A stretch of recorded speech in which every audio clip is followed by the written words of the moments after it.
Good evening students. इस video के अंतर्गत हम लोग पास्ट इंडेफिनिट टेंस के कुछ विशेष प्रयोग के विषय में जानकारी प्राप्त करेंगे। पास्ट इंडेफिनिट टेंस के कुछ विशेष प्रयोग इसके पहले वाले वीडियोस के अंतर्गत बताए जा चुके हैं, इसलिए नंबर 4 से शुरू है।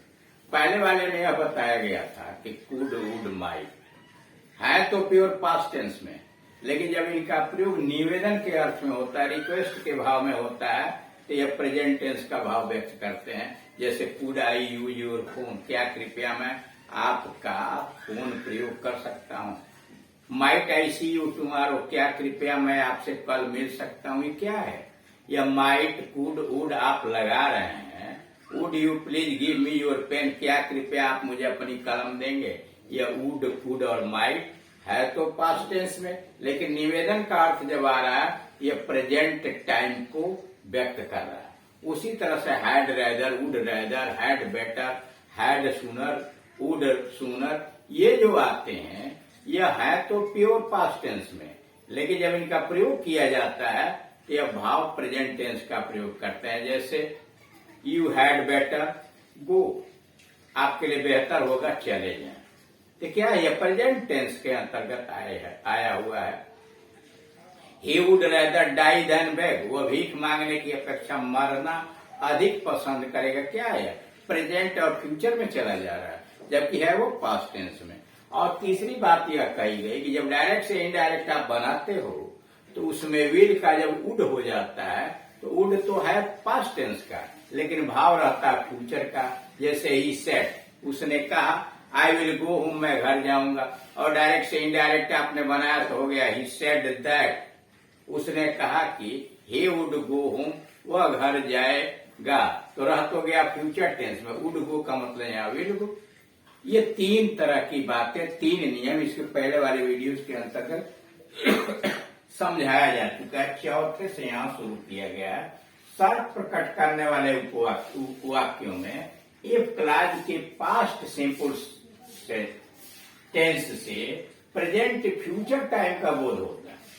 कारा शर्त प्रकट करने वाला वाक्य जब आता है तो उससे इफ क्लॉज के पास्ट सिंपल टेंस से, यानी इफ क्लॉज पास्ट टेंस में रहता है लेकिन उसे प्रेजेंट टाइम का या फ्यूचर टाइम का बोध होता है। प्रेजेंट का भी या फ्यूचर किसी का बोध हो सकता है। जैसे if he reached on time, अगर वह समय से पहुंचा होता। अब इसको प्रेजेंट समझिए। अगर वह समय से पहुंचा होता he would get a prize, उसे इनाम मिल जाता। अगर वह समय से पहुंच जाता तो वह इनाम पा जाता। इसको प्रेजेंट समझिए चाहे फ्यूचर समझिए, लेकिन है तो यह पास्ट टेंस में, क्रिया तो पास्ट टेंस में है। रीच ने लिखा है, इधर वुड लिखा है, लेकिन भाव उसका प्रेजेंट और फ्यूचर का है। If a ghost appeared here, अगर यहाँ एक भूत आ जाए, ऑल वुड फ्ली, आवे तो सब लोग यहाँ से भाग जाए। यहाँ अपीयर्ड क्या है? पास्ट इंडेफिनिट टेंस में। और वुड फ्ली क्या है? पास्ट इंडेफिनिट टेंस में। लेकिन हिंदी की इसकी यह रही कि अगर यहाँ भूत आ जाए तो सब लोग भाग खड़े हो जाए। तभी क्या है? पास्ट टेंस प्रेजेंट और फ्यूचर को व्यक्त कर रहा है। ऐसे वाक्यों से वर्तमान या भविष्य का बोध होता है, और यह भी बोध होता है कि कार्य होने की संभावना बहुत कम है, यानी नहीं के बराबर। एक तरह से समझिए यह काल्पनिक शर्त होती है। यानी काल्पनिक शर्त जो होती है वह रहती है भूतकाल में क्रिया, लेकिन वह से भाव प्रेजेंट या फ्यूचर का होता है। उसके पूरा होने की संभावना नहीं के बराबर होती है। इसलिए इस प्रकार का पास्ट सिंपल टेंस भूतकाल का बोध नहीं कराता है। यद्यपि यह विशुद्ध पास्ट टेंस में होता है, लेकिन पास्ट टेंस में होते हुए भी इसे प्रेजेंट और फ्यूचर का बोध होता है। अब पांचवें रूल पर आइए। इच्छा व्यक्त करने वाले वाक्यों के पास्ट टेंस में, यानी जिस वाक्य से हार्दिक इच्छा की अभिव्यक्ति की गई है और वह पास्ट टेंस में है, से प्रेजेंट या फ्यूचर टाइम का बोध होता है। और अगर पास्ट परफेक्ट टेंस से पास्ट टाइम का बोध होता है। कह रहा है कि हार्दिक इच्छा की अभिव्यक्ति अगर की गई है तो उससे, उस वाक्य से प्रेजेंट और, यानी भले वो पास्ट टेंस में, उसे प्रेजेंट और फ्यूचर का बोध होता है। और अगर पास्ट परफेक्ट में है तो पास्ट इंडिफिनिट टेंस का बोध होता है। जैसे I wish I were prince, मेरी कामना है कि मैं राजकुमार होता, मतलब I wish to be a prince, मैं राजकुमार होने की कामना रखता हूं। क्या है ये? प्रेजेंट टेंस है, जबकि वेयर पास्ट टेंस में लगा हुआ है। I wish I were rich, मेरी इच्छा है कि मैं अमीर होता, मतलब I wish to be rich, मैं अमीर बनने की कामना करता हूं। यह प्रेजेंट टाइम हो गया, जबकि क्रिया है पास्ट टेंस में। आई विश आई नो हिम, मेरी कामना है कि मैं उसे जानता। यह क्या है? आई don't know him.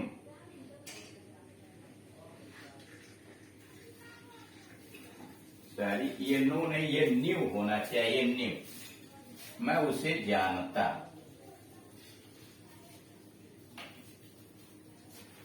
I wish, sorry ये तो ठीक है, नो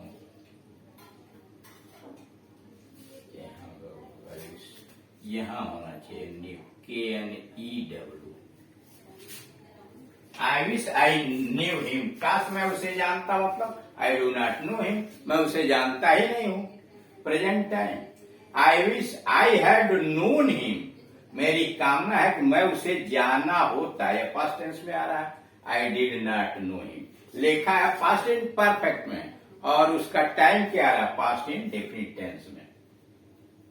इफ, पांचवा, इफ आई न्यू हिम, काश मैं, केवल मैं उसको जानता। यह क्या? Present tense. I don't know him, मैं उसे नहीं जानता, प्रेजेंट टाइम है। और पास्ट परफेक्ट में देखिए, if only I had known him, काश मैं केवल उसको जान लिया होता। I did not know him, यह पास्ट टाइम से। इसका मतलब मैं उसे नहीं जानता था, यह पास्ट टाइम व्यक्त कर रहा है। Rule number 6, it is plus time के बाद आने वाला पास्ट टेंस से प्रेजेंट टाइम का भाव व्यक्त होता है। अगर कोई वाक्य की रचना है इट इज प्लस टाइम के बाद आने वाला पास्ट टेंस से प्रेजेंट टेंस का भाव व्यक्त होता है। जैसे it is time we started, ये स्टार्टेड पास्ट टेंस में है, तो it is time for us to start, इससे प्रेजेंट टेंस का बोध हो रहा है। अब हमें प्रारंभ करने का समय हो गया। वी स्टार्टेड मतलब it is time to start, it is time for you, it is time you finished, मतलब it is time for you to finish. Present time यानी यह समय है तुम्हें समाप्त कर देने का। यानी कह रहा है इट इज के बाद जो उपवाक्य आता है, इट इज प्लस टाइम के बाद जो पास्ट टेंस में आता है उपवाक्य, वो प्रेजेंट टेंस का भाव व्यक्त करता है। जैसे it is time we started का मतलब it is time for us to start, present time. या it is time you finish का मतलब it is time for you to finish, present time. अब I tense in conditional sentence, शर्त प्रकट करने वाले वाक्यों में टेंस। एक conditional sentence has two parts, शर्त प्रकट करने वाले वाक्य के दो भाग होते हैं। द मेन क्लॉज एक मुख्य उपवाक्य होता है, एंड द इफ क्लॉज और दूसरा शर्त प्रकट करने वाला उपवाक्य होता है, which expresses condition. If clause शर्त प्रकट करता है। The relative tenses of the if clause कह रहा है कि जो जुड़ने वाले इफ क्लॉज से सेंटेंस है, उपवाक्य है, and the main clause are the below. कह रहा है इफ क्लॉज से जुड़े जाने वाले मेन क्लॉज और इफ क्लॉज नीचे दिए गए हैं। If clause, main clause. A simple present tense में तो आगे शैल, विल, कैन, में और विथ लगा के इन्फिनिटिव लगा दी जाती है। जैसे यदि तुम आओगे तो मैं तुम्हारे साथ चलूंगा। If you come, present indefinite tense में I shall go with you, I shall go with you या आर। और दूसरा सिंपल पास्ट टेंस में, तो अगर सिंपल पास्ट में इफ क्लॉज है तो मेन क्लॉज में शुड, वुड और कुड लगा दिया जाता है। जैसे मान लीजिए दिया हो कि इफ वी हैड विंग्स, अगर हमारे पास पंख होते, वी वुड फ्लाई, तो हम लोग उड़ जाते, विड लगा दिया। If I were a king, अगर मैं राजा होता, I would make you minister, तो मैं तुमको मंत्री बना देता। तो इसमें क्या है, if I were a king, यह पास्ट सिंपल में है, तो दूसरे वाले में वुड आ गया। अब सी आइए, पास्ट परफेक्ट टेंस, अगर इफ क्लास पास्ट परफेक्ट में है तो दूसरे वाले में वुड, शुड, कुड आदि लगा करके और तब इन्फिनिटिव आती है। जैसे विथ परफेक्ट इन्फिनिटिव, जैसे लिखा हुआ है if he had worked hard, अगर उसने मेहनत किया होता, ही वुड हैव पास्ड, तो वह पास कर गया होता। यानी अगर पास्ट परफेक्ट में इफ क्लाज है तो दूसरे वाले में वुड, कुड या शुड लगा करके फिर है लगाकर क्रिया का थर्ड फॉर्म होता है। यानी सीधे व्यवहारिक भाषा में यह समझिए कि शर्त जो है चार तरह की होती है। एक तो प्रेजेंट टेंस में व्यक्त करती है, यदि वह आता है तो मैं उसके साथ जाता हूं, इसमें कोई टेंशन में परिवर्तन नहीं है, दोनों प्रेजेंट में है। If he comes I go with him. लेकिन एक शर्त फ्यूचर टेंस में होती है, जैसे यदि वह आएगा तो मैं उसके साथ जाऊंगा।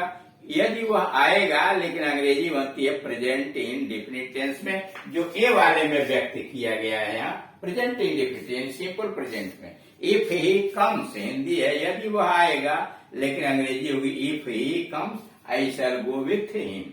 दूसरी शर्त होती है काल्पनिक, जिसके पूरा होने की संभावना नहीं होती है। If I were a king, अगर मैं राजा होता, I would make him minister, तो मैं उसे मंत्री बना देता। यह है सिंपल पास्ट टेंस वाला इसका।